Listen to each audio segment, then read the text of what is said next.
Mun nimi on Syrjän Pasi ja asustellaan nykyään täällä Pälkäneellä Epalan kylässä.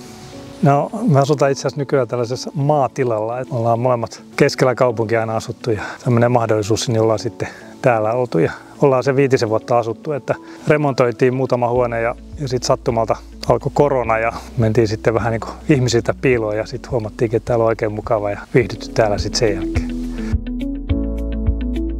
Kattohan on sellainen, että kun sitä kaukaa katsoo, niin kaikki näyttää aika hyvältä, mutta sitten kun menee lähempää katsomaan, niin siellä oli aika paljon nauloja pystyssä. Ja kyllä sitä sisältäkin päin katsoi, että piipujuuresta valui sadekelillä vähän vettä sisälle. Ja sitten oli tämmöinen 90-luvun peltikatto, jossa muovipinnoite, niin lähtenyt vähän lohkeilemaan se maalipinta. Niin kyllä siinä oli korkea aika tehdä jotain.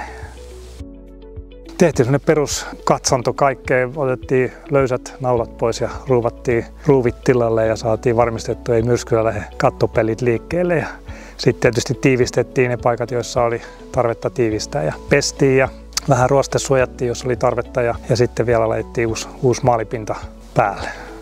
Ja tässä sitten aluksi tehtiin 2 kattoa ja sitten kun tuli niin hyvä, niin päätettiin tehdä vielä pihalla 3. rakennuksen katto kanssa.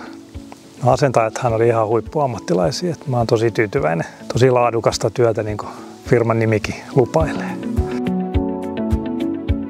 Vuorovaikutus kaikkien työammattilaisten kanssa on ollut kyllä tosi joustavaa ja sujuvaa ja tosi hauskaa porukkaa. Että on ollut mukava tehdä töitä yhdessä.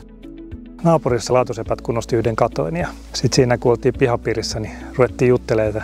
Eliä kävi katsomassakin kattoja ja oikeastaan sitten vasta itselläkin silmät aukeni, että nyt on kyllä korkea aika ruveta tekemään asialle jotain. Ja sitten siinä keskusteltiin ja neuvoteltiin ja saatiin tarjouksia ja kyllä mun mielestä se oli, kaikki oli sellainen, että oli hyvä tuntuinen firma ja oli luottavaisin mielin pystyy sitten valitsemaan heidät.